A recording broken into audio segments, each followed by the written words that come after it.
नमस्कार, मैं हूं नीलू। तो आज मेरे साथ महाराज जी हैं। महाराज जी, ऋषि महाराज जी।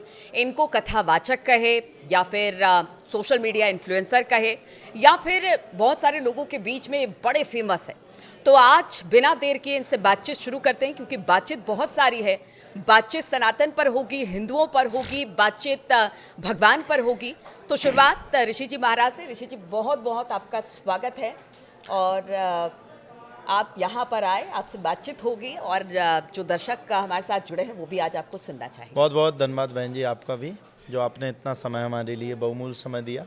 और सभी दर्शकों को भी मैं कहना चाहूँगा, सब लोग स्वस्थ रहें, मस्त रहें, आनंद में रहें। चलिए देखिए, ये सभी को जय श्री राम। बिल्कुल कथा वाचन जो होता है ये एक विधा है और बड़े मनमोहक तरीके से कथा सुनाई जाती है। और अगर ऋषि जी की बात की जाए तो इनकी कथा बहुत ज़बरदस्त, इनके फ़ैन फॉलोइंग है सोशल मीडिया पर। तो आपको क्या कहें, महाराज जी कहें, योगी जी कहें, बाबा कहें, इन्फ्लुएंसर कहें, क्या कहें? मैं सबसे कहता आया हूँ कि मैं भगवान का सिर्फ एक भक्त हूँ। जहाँ पर कृपा राम की होई ता पर कृपा करे सब कोई। तो भगवान की विशेष कृपा है और मैं मानता हूँ कि हम सब पर कृपा है। भारत के या सनातन में जन्मे हुए एक एक बच्चे के ऊपर कृपा है। तो मैं तो भगवान का भक्त हूँ, प्रयास कर रहा हूँ भक्त भगवान से मिल सके, ऐसा मेरा प्रयास रहता है। वो सबको भगवान से जोड़ सकूं, क्योंकि ये हमारे खून में है कि हम हिंदू हैं और हिंदुत्व को जगाने की, अलग को जगाने के लिए आगे कार्य कर रहे हैं। बाबा बागेश्वर भी यही कहते हैं और आप उनको बड़ा भाई मानते हैं। बिल्कुल। कुछ जरा इस पे प्रकाश डाल दीजिए। देखिए, हम सभी संतों का, वो हमारे पूज्य बड़े भैया हैं, और हम सभी संतों का ये मानना है कि सनातन है तो हम सबकी पहचान है, सनातन है तो हम सब आज सुरक्षित हैं, हमारे बच्चे सुरक्षित हैं और हमारा धर्म सुरक्षित है। हाँ। सनातन से विमुख जाते हैं तो आपने देखा होगा भारत में या कहीं भी यहाँ आसपास में कई घटनाएं घटी हुई हैं। हम सनातन से विमुख जाते हैं तो उस स्थिति में हमें लगता है कहीं ना कहीं हमें सनातन से जुड़ना चाहिए। रामायण का, भागवत का, गीता का हमें पाठ करना चाहिए, जिससे हमारी आने वाली पीढ़ियाँ भी सुधरें और वो समझ सकें कि हमारे जो माना जाए, जो हमारे पूर्वज हुए या फिर जो हमारे भगवान ने अवतार लिया, तो वो किस प्रयोजन से किया और भगवान किस गति से चले, हमें भी उस गति पे चलना है। अच्छा, सनातन बोर्ड बनाने की बात हो रही है। बाबा बागेश्वर कहते हैं कि एक सनातन बोर्ड वक्फ की तरह बनाया जाए। तो आप मानते हैं कि एक सनातन बोर्ड बनना चाहिए? बल्कि देखिए, यहाँ तो सनातनी बहुत हैं और जिस वक्फ बोर्ड की बात करते हैं, अगर मुस्लिम भाइयों की बात की जाए, उन्होंने कहा कि इसकी ज़रूरत थी, हमने बनाया। लेकिन कोई ज़रूरी नहीं है कि सनातन बोर्ड बने। आपको क्या नहीं, लगता है उनको ज़रूरत है तो बनाएंगे और हमको ज़रूरत नहीं है। ये उनने कैसे कह दिया? हमें ज़रूरत क्यों नहीं है? हम ज़रूरत क्यों नहीं रखेंगे? सनातन बोर्ड अगर बनता है तो उसमें संतों का सम्मान होगा, महंतों का सम्मान होगा, उसमें मंदिरों को सुरक्षित किया जाएगा, मंदिर में पुजारियों को सुरक्षित किया जाएगा। तो उसमें समस्या क्या है? मैं अपनी बात रखता हूँ। हाँ। इतने दिनों से जब इनने वक्फ बोर्ड बना करके रख लिया था तो कुछ समय हमें भी दे दें, हम सनातन बोर्ड बना लें। अब ये तो होता नहीं, आप खाओ 4 रोटी, हमें मिले 1 रोटी। तो ये नहीं होना चाहिए। हमें लगता है कि हमें भी अधिकार मिल जाए, हम लोग भी उसमें कुछ ना कुछ अच्छा कार्य कर सकें। अच्छा, अब बात को आगे बढ़ाने से पहले वक्फ ने क्या नहीं किया है? हाँ। इन्हें तो कहीं भी अपना कब्जा बना दिया। ये वक्फ की जमीन है, हर जगह बता देते वक्फ की जमीन है। तो क्षेत्रफल के अनुसार जो शहर क्षेत्रफल से कम है उसको भी ज्यादा बता दिया वक्फ की जमीन है। तो हर जगह जब ये अपनी अपनी जमीनें रखेंगे, तो कहते हैं माइनॉरिटी में। नहीं, ये तो कोई बात नहीं हुई। ये जो करें तो वो ये कहते हैं वो सही है, और हम लोग जो करें वो कहते हैं ये लोग भड़काते हैं। हम लोग भड़का नहीं रहे हैं। मुस्लिम भाइयों का भी स्वागत है, कोई ऐसा नहीं है कि मैं उनका कोई विरोधी हूँ। बस मैं अपने धर्म का कट्टर हूँ, क्योंकि मुझे अपने धर्म पर रहने का या अपने धर्म पर टिकने का पूर्ण अधिकार है। लेकिन धर्म कट्टरता नहीं सिखाता। नहीं, कट्टरता हमारा धर्म सब कुछ सिखाता है, ये तो नहीं हो सकता है। सच तो शास्त्र, सच तो शास्त्र बिल्कुल सिखाता है। क्यों नहीं होगा कट्टर? हम अपने धर्म के प्रति, अपने राम के प्रति, अपने कृष्ण के प्रति कट्टर हैं। क्या समस्या? हमें रहना है, समस्या क्या है? अगर हम अपने राम के प्रति कट्टर हैं कि हम राम को ही मानेंगे या अपने धर्म को ही मानेंगे, तो उसमें समस्या क्या है? नहीं मानना मैं किसी को। लेकिन धर्म के नाम पर अभी चूंकि देखिए सावन का मास चल रहा है ना? कावड़ियों को हमने देखा कि कावड़िए जल लेकर जाते हैं, बहुत लंबी लंबी यात्रा करते हैं, बहुत कठिन यात्रा होती है। तो ऐसे में आप जो अभी तोड़ फोड़ पीछे बहुत हुई है और कहा गया कि देखिए कावड़ियों के भेष में कुछ लोग घुस गए, आप इसको कैसे देखते हैं? मैं कहना चाहता हूँ, मैंने अभी एक और बात रखी थी अभी, जो मैं पूर्व बात कह रहा था कि हर मुस्लिम भाई खराब नहीं होता, और मैं आपसे कह रहा हूँ हिंदुओं में भी कोई खराब नहीं है, लेकिन कुछ विधर्मी होते हैं जो हिंदू धर्म को बदनाम करने की कोशिश करते हैं, साजिश करते हैं कि ये सब कांवड़िए बदनाम हो जाएं तो आगे चल के लोगों का भरोसा उठ जाए। तो मैं यही कहना चाहूँगा कि सच्चाई कभी छुपती नहीं है, छुपाने से क्या होता है, आप छुपा लोगे कितने दिन तक छुपा लोगे। तो ये जो ऐसे अगर विधर्मी है, तोड़फोड़ तो आप करते ये हैं, मानते हैं इस नहीं तरह के नहीं, लोग गलत हैं? कांवड़ यात्रा नहीं, सब गलत नहीं है। नहीं, इस तरह के लोग जो तोड़फोड़ करते हाँ, हैं। जो कांवड़ यात्रा कर रहे हैं वो सब ठीक है, लेकिन अगर कोई तोड़फोड़ करता है, कानून का उल्लंघन करता है, तो कानून अपने हिसाब से उसको दंड देगा। मैं मानता हूँ देश में कानून है, और ये हमारा भारत इसलिए सुरक्षित है क्योंकि कानून प्रधान देश है। देखिए, उत्तर प्रदेश की बात होती है और कहा ये जाता है उत्तर प्रदेश, आप भी जानते हैं अब क्यों इटावा famous है, कांड पे आने किसके वाले लिए। हैं। नहीं, अभी इटावा कांड पे नहीं आऊंगी महाराज जी। अभी ये चीज़ है कि जो अल्पसंख्यक हैं, मुस्लिम समुदाय के लोग हैं, उनका कहना है कि देखिए हम एक जगह कहीं नमाज पढ़ लेते हैं तो वहाँ हंगामा मच जाता है, और यहाँ कांवड़ियों के लिए पूरी की पूरी सड़क खाली करा दी जाती है, ट्रैफिक इंतजाम, लोगों को आने जाने में। ये कैसी व्यवस्था, ये कैसा देश? जब तुम ताजिया निकालते हो तो देश की पूरी उस शहर की पूरी लाइटें बंद करवा देते हो रात के समय पे, तब नहीं कहते तुम की ताजिया क्यों निकालते हैं। लेकिन उसमें भी कहा गया इतनी हाइट का, इतनी इसका, उसमें भी कहते कि हर चीज में। अब ये तो बहन जी कहा गया है, हम लोगों ने तो बचपन से देखा, ताजिया निकल रहे हैं तो लाइटें चलेंगी रात भर के लिए, खूब शोर शराबा हो रहा है, खूब नच रहे हो, तो उसके लिए कुछ नहीं कहोगे। हमारे कोई त्योहार आता है, हमारी कोई आस्था आती, तो उसमें इन्हें समस्या है भैया। कैसे हैं ये लोग, इनको सुधार तो करना चाहिए, क्यों नहीं कर रहे पता नहीं, समझ में नहीं आता। तुम कांवड़ यात्रा के पीछे क्यों पड़ रहे हो? तुम ताजिया निकालते तो हमने मना किया, अब तुम कहीं भी नमाज पढ़ने लगते हो, रेलवे स्टेशन पे बैठ के पढ़ने लगते हो, या फ्लाइट में बैठ के पढ़ रहे हो, या फिर ट्रेन में बैठ के पढ़ रहे हो। तो इस चीज़ के लिए सरकार ने कहा है कि एक दायरा होता है, तो हमें दायरे में रह के करना चाहिए ना, हर चीज का एक तो अपना दायरा ये है। देखिए, चूंकि अगर भारत की बात की जाए, यहाँ तो सर्वधर्म समभाव की बात होती नहीं, है। सर्वधर्म समभाव की बात है, लेकिन हिंदुओं को अपना अधिकार रखने की भी बात है। हिंदू अधिकार यहाँ नहीं रखेंगे तो कहाँ जाएंगे। लेकिन महाराज जी ये भी तो है, देखिए वो कहते हैं कि आप हनुमान चालीसा पढ़ने आ जाते हैं, या सार्वजनिक तौर से कहीं भी भजन कीर्तन होता है, या हमने देखा हिंदू त्योहारों में हमें हर चीज में क्यों टोका जाता है, ये बार बार उनकी तरफ से सवाल उठता है। रात के 2 बजे से शुरू हो जाते हो जब आप माइक लगा करके किसी गांव में या किसी कॉलोनी में, तो वहाँ भी तो बच्चे सोते हैं, तुम क्यों नमाज पढ़ते हो उसे? तो उन्होंने इसका ध्यान नहीं रखा, तो अब आप तो फिर तुम भी तो ख्याल रखो ना, तुम क्यों पढ़ते हो? क्यों माइक बजा करके, स्पीकर बजा करके बच्चों के पढ़ाई लिखाई है, कई बच्चे पढ़ना चाहते हैं, कई बच्चों का एग्जाम्स है, और तुम शुरू हो गए बीच के बीच। तो हमें लगता है अपनी गलती पहले मानो, फिर दूसरों को गलत बताओ। बाकी किसी के प्रति मैं गलत नहीं कह रहा हूँ, मैं मुस्लिम भाइयों के खिलाफ नहीं हूँ। हम लोगों को तो खिलाफ बनाया जा रहा है कि ये बाबा लोग खिलाफ कर रहे हैं, हम खिलाफ नहीं है, हम तो इनके हितैषी हैं। इनको हम सिर्फ समझाइश दे रहे हैं, अपना एक अनुभव बता रहे हैं कि ये कार्य करने से हमें लगता है समाज में शांति होगी। लेकिन ऋषि महाराज जी, कभी कभी होता है कि बाबा कुछ ऐसा बयान दे जाते हैं जो कि कंट्रोवर्सी हो जाती है। अब बाबा बयान नहीं दें तो क्या करें? अत्याचार करते करते करते करते कब तक सहन करें? अब पिटते पिटते पिटते पिटते पूरा गाल ही सूज गया तो फिर तो कुछ ना कुछ उसमें मलहम लगानी पड़ेगी ना। तो अब जब आप लोग परेशान करोगे तो फिर बाबाओं को तो आगे बढ़ना पड़ेगा ना।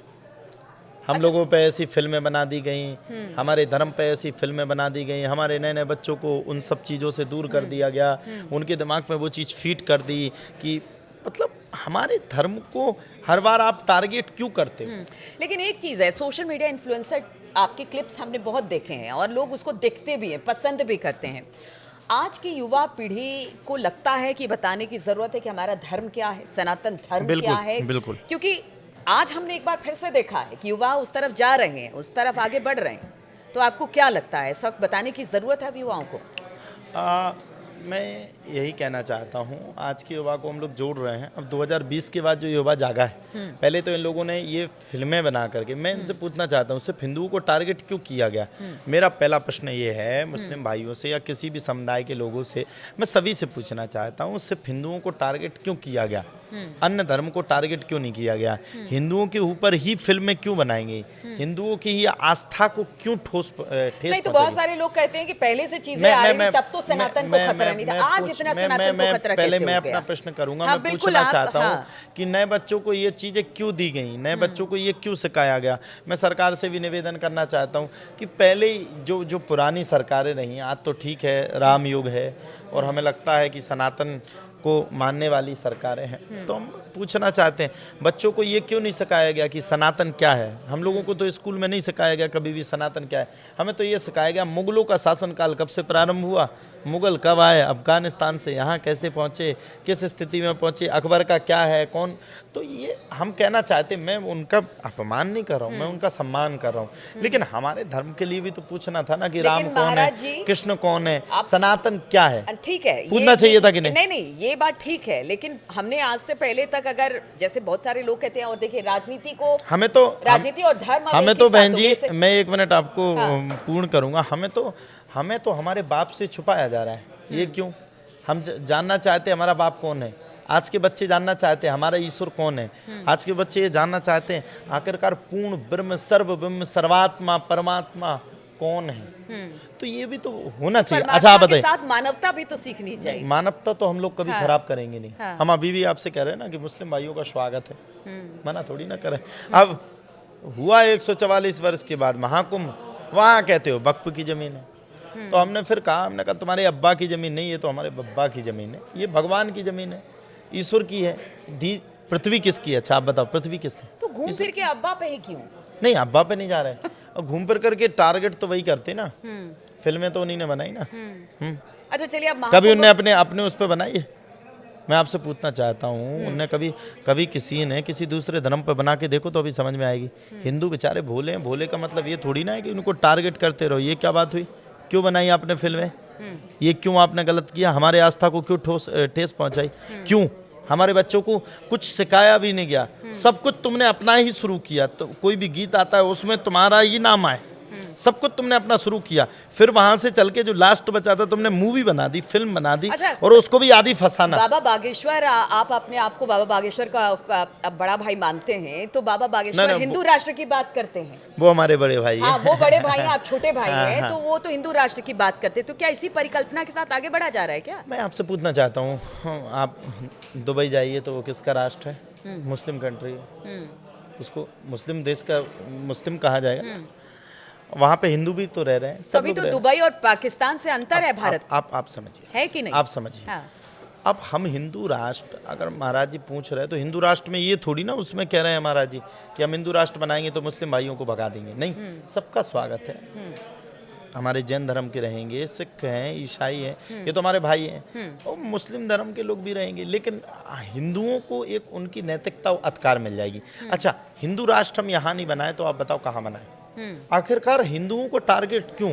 उनके देश में उनको रहने का अधिकार क्यों नहीं है? कौन भगा रहा है महाराज जी? भगाया हिंदुओं को कौन अब कौन सच्ची परेशान सच्ची कर बात रहा है? बोले, भगाया तो नहीं ने। फिर अब कश्मीर से भी उन्हीं ने भगाया, कश्मीरी ब्राह्मणों को। लेकिन बसा भी तो रही है नहीं, यही अब सरकार। वो एक बात का विषय बसा है, भी तो वो तो रही एक है। बात का विषय है। आज राम योग आ गया, बात अलग है, लेकिन बहन जी मैं आपको आपके घर से भगाऊं तो बुरा नहीं लगेगा? भारत तो हमारा है, हाँ, नहीं, उस हम बात लोगों का- का अधिकार नहीं। हाँ। हमने एक तो मैं पहले से देश दे दिया, हटा दिया, चलो ठीक है, वो एक बात हो गई। कहा गया जिसको पाकिस्तान में जाना हो, जब बंटवारा हुआ तो आप वहाँ जाएं, हाँ। जिसको हिंदुस्तान में रहना है तो हिंदुस्तान में रह रहे, सबका स्वागत है, मना नहीं कर रहे। लेकिन आप ब्राह्मणों को टारगेट करके आप उन्हें भगा दें, ये कहीं की नैतिकता नहीं है। अत्याचार करें, ये भी कहीं की नैतिकता नहीं है। और मैं कहना चाहता हूँ, हम लोगों को ये टारगेट क्यों? सवाल तो वो भी यही पूछ रहे हैं कि हमें नहीं, टारगेट क्यों? वो ही कर रहे हैं, हमें लगता है कई सालों से, 100 सालों से वही कर रहे हैं। हाँ। वो तो करते ही आ रहे, मंदिर भी दबा दिए, मस्जिदें बना दी। क्यों? मैं उनसे पूछता हूँ, मैं मुस्लिम भाइयों के पक्ष में चला जाऊंगा, मैं उनके विरोध में नहीं रहूंगा, लेकिन मेरी एक शर्त है, 2 चीजें आप दे दो। जहाँ हमारे रामकृष्ण है, उस आस्था से खिलवाड़ क्यों? कृष्ण ने जहाँ जन्म लिया उस जगह पर मस्जिद क्यों? हमें हमारे कृष्ण की जन्मभूमि में, हमारे भगवान आराध्य की कृष्ण भगवान की जन्मभूमि में जाने का अधिकार क्यों नहीं? आपने वहाँ मस्जिद क्यों बनाई? मैं आपसे पूछना चाहता हूँ। भगवान कृष्ण ने अवतार लिया, ये भागवत कहती है। यानी वो सारी चीजें अब आप चाहते हैं कि जहाँ भी हाँ, इस तरह मैं की उनके चीज़- पक्ष में हाँ। हूँ। वो हमें हमारे अधिकार दे दें, हम उनके साथ हैं, कोई बुराई ना थोड़ी है। ठीक है, चलिए एक सवाल और। पीछे हमने देखा था कि जो ब्राह्मण है वही कथा वाचन करेंगे, और उत्तर प्रदेश से लेकर और सियासी गलियारे में ये बात बहुत हुई थी। इस पर आपका क्या विचार है? आप तो कथावाचक है ना, आप तो लोगों को बैठा मैं के मैं मैं इस बात पर भरोसा नहीं रखता हूँ। ये जिसने किया इटावा में, वो गलत किया। किसी की हम चोटी नहीं काट सकते, किसी की नहीं शिका। तो सबको अधिकार, ब्राह्मण के अलावा भी मैं अधिकार अपनी है। पूरी बात रख रहा हूँ। जो ब्राह्मणों ने वहाँ के किया वो गलत किया। किसी की हम चोटी नहीं काट सकते, किसी को हम सार्वजनिक रूप से अपमानित नहीं कर सकते, या दंड मुझे किसी ने मुझे अधिकार नहीं दिया कि मैं किसी को दंड दे सकूं या उसका अपमान कर सकूं। दूसरी बात, मैं इस चीज़ पर भरोसा नहीं रखता हूं कि ब्राह्मण ही कथा करें। अगर आप प्रॉपर जाकर के गुरुकुल में जाकर के पढ़ाई करते हैं, संस्कृत की भाषा को जानते हैं, आपको भागवत के 18,000 श्लोक अच्छे से आते हैं, विधिवत रूप से आप सभी चीज़ों पे ध्यान रखते हैं, आप श्लोक अच्छे से बोलते हैं, कथा अच्छे से कहना जानते हैं, आप पूरा स्वरूप जानते हैं, आप एक संतुष्ट जीवन में हैं, तो जाति न पूछो साधु की पूछ लीजिए ज्ञान, तो सबको फिर कथा कहने का अधिकार है। उसमें किसी भी समाज को, एक समाज को हम टारगेट नहीं कर सकते हैं। हमें कहते ब्राह्मण को भी अधिकार है, क्षत्रिय को भी तो अधिकार जो है, हुआ सबको। गलत हुआ ना हाँ, वहाँ वो पे। गलत है, वो कहीं ना कहीं गलत है। अच्छा ठीक है। यहाँ हम फिर कैसे जोड़ेंगे? हाँ। अगर ये यहाँ पर ये चलने लगे, यादव और ब्राह्मण चलने लगे, तो फिर हम आपस में कैसे जोड़ेंगे? तो हमें जुड़ना क्योंकि भी बात तो हिंदुत्व की होती हमें है ना, जुड़ना है। सबको साथ हमें लेकर चलने सबका की साथ, सबका विकास रखना है, वो जरूरी है। मोदी जी की बातों को आगे बढ़ाना है। नहीं, विकास का मतलब ये है, यहाँ फिर हम सब टारगेट हो जाएंगे, आपस में लड़ भिड़ जाएंगे, वो मजा ले लेंगे। अच्छा एक सवाल और है, बाबा बागेश्वर की बात हो या अनिरुद्धाचार्य की बात हो, अभी अनिरुद्धाचार्य को अभी मैं खबर पढ़ के आ रही थी कि महिलाओं को लेकर उन्होंने कुछ कह दिया आपत्तिजनक बातें, और उसके बाद खूब हंगामा हो गया। क्या आपको लगता है कि जो कथावाचक हैं उनको सुनने के लिए लोग कहाँ कहाँ से नहीं आते, उनके विचारों से प्रेरित होते हैं? कथा एक ऐसी विधा है जिससे आप बड़े सरल शब्दों में भगवान को भी की बातें कर लेते हो और दीन दुनिया की बातें भी लोगों से। अब इस तरह की बातों को लेकर आप क्या कहेंगे? मेरी भी कथा अभी जापानी पार्क में रोहिणी में चल रही है, रोहिणी दिल्ली में। कल ही कलश यात्रा हुई, वहाँ पर 1 लाख लोगों के बैठने की व्यवस्था है। चलिए ऋषि जी महाराज को आप सुन लीजिएगा वहाँ जाके। हाँ बिल्कुल, आप भी आइएगा, आपको हाँ आमंत्रण है। बिल्कुल। तो मैं कहना चाहता हूँ, संत समाज से लेता और समाज को देता है, ये मानते हैं आप? पूज्य हमारे बड़े भैया बागेश्वर धाम 251 बेटियों की शादी कर रहे हैं। पिछले वर्ष भी की, इस वर्ष भी उन्हें ऐलान किया, हर साल करते। तो अब हमारे पूज्य अनुद्धाचार्य जी महाराज गौरी गोपाल में निरंतर रसोई की सेवा चलती है, वृद्ध माताओं की सेवा चलती है। तो संत जो करता है वो समाज के हित के लिए करता है, हम लोग अपने लिए नहीं करते। हम सर्व समाज, सर्वे भवन्तु सुखिनः सर्वे सन्तु निरामयाः। ये तो और ठीक है। हमारे पूज्य जो, जैसे पूज्य हमसे तो बहुत बड़े हैं, मैं नाम भी नहीं ले सकता, योग ऋषि स्वामी रामदेव जी महाराज, उन्होंने भारत को सब कुछ दिया।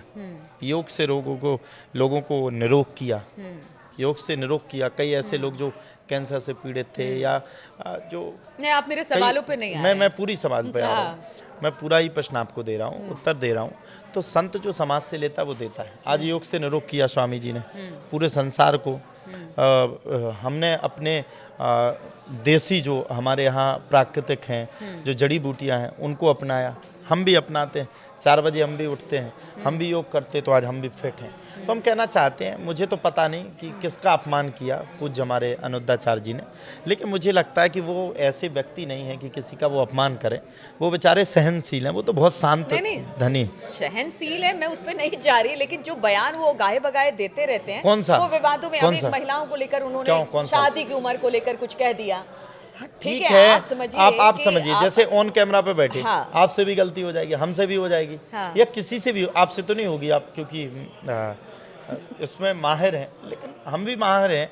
लेकिन कुछ भी शब्द निकल सकता है, मुंह से निकली बोली और बंदूक से निकली गोली, ये वापस आप लोग समझाते हैं कि देखिए बड़ी ध्यान से अपने शब्दों का चयन करिए। अब 3 घंटा बोलना है, कोई गलती अगर हो गई, मानो कुछ बात निकल गई, कोई प्लानिंग करके तो बैठे नहीं, तो उसके लिए सब कुछ हम ये कहते हैं कि हम लोगों को क्षमा करना चाहिए। क्षमा करना चाहिए, लेकिन आप ये नहीं कहा कि थोड़ा सा अपनी भाषा पर भी कंट्रोल वैसे करना आज तक चाहिए, मैंने हैं? कभी नहीं सुना कि उन्होंने कोई गलत भाषा करी। अभी अभी पढ़ के आ रही हूँ। अब ठीक है, ऋषि महाराज जी। मैं ये मानता हूँ, सॉरी, लेकिन मैं अभी क्या कह सकता हूँ, मैंने अभी तक नहीं देखा। मैं तो लेकिन ये आपको देखता लगता हूँ। है कि थोड़ा सा भाषा में संयम बरतना नहीं, जरूरी हम है? सब लोग संयम बरतेंगे, वो नहीं, हम सबको बरतने की जरूरत है, लेकिन बाकी वो ठीक है। अच्छा ठीक है, महाकुंभ से जुड़ा अब एक सवाल पूछ लेती हूँ जरा, क्योंकि महाकुंभ बहुत बड़ा महाकुंभ था और देखिए देश दुनिया में इसका नाम हुआ, पर्यटन के क्षेत्र में बढ़ावा मिला। लेकिन इस महाकुंभ में हमने देखा एक चीज़ कि साधु संतों की बात हमने अक्सर सुनी कि ठीक है होती है, लेकिन इसके अलावा भी बहुत सारी बातें और हुई हैं। बहुत सारे लोग इससे फेमस भी हो गए। आपको क्या लगता है कि इस तरह के अगर अगर ये बहुत कहीं गलत पर- था। 144 वर्ष के बाद महाकुंभ हाँ, आया, अगर भक्ति का उसमें जिसको फेमस होना था वो हुआ नहीं। हाँ। ये इन सब चीजों, टारगेट कहीं और था, वो कहीं और गया। ये क्या था, ये मोनालिसा या ये IIT बाबा या अलान फलान ढकान, मुझे नाम नहीं लेना चाहिए। हाँ। ये क्या था, हाँ। ये कौन थे? हाँ। हमें संतों से मिलना चाहिए था, संतों से मिले नहीं। अब फेमस तो आप ही लोगों ने किया। नहीं, हम- कैमरा तो आप ही सब लेके नहीं गए। नहीं, कैमरा लोग तो हम बैठे सब रहे। लेके गए थे, लेकिन बात नहीं, तो यही है ना। फेमस आप लोगों ने किया। हाँ। हम लोग तो बैठे रहे कि आप लोग हमारे साइड भी नहीं, कैमरा हम लाओ। लोगों ने तो संतों को भी दिखाया। नहीं, ऐसा नहीं, बाद में बात दिखाया, दिखाई हमने। जब पूरा कुंभ निकल गया उसके बाद नहीं। आप भी गए थे वहाँ? अरे हम गए थे, टाइम ही नहीं दिया आप लोगों ने। आप लोग कैमरा तो वहीं लगाए थे IIT बाबा के पास। तो आपको ये लगता है कि ठीक है, ये गलत था। हाँ, हमें लगता है आप लोग संतों को दिखाते ना, आपने दिखाई नहीं संतों को।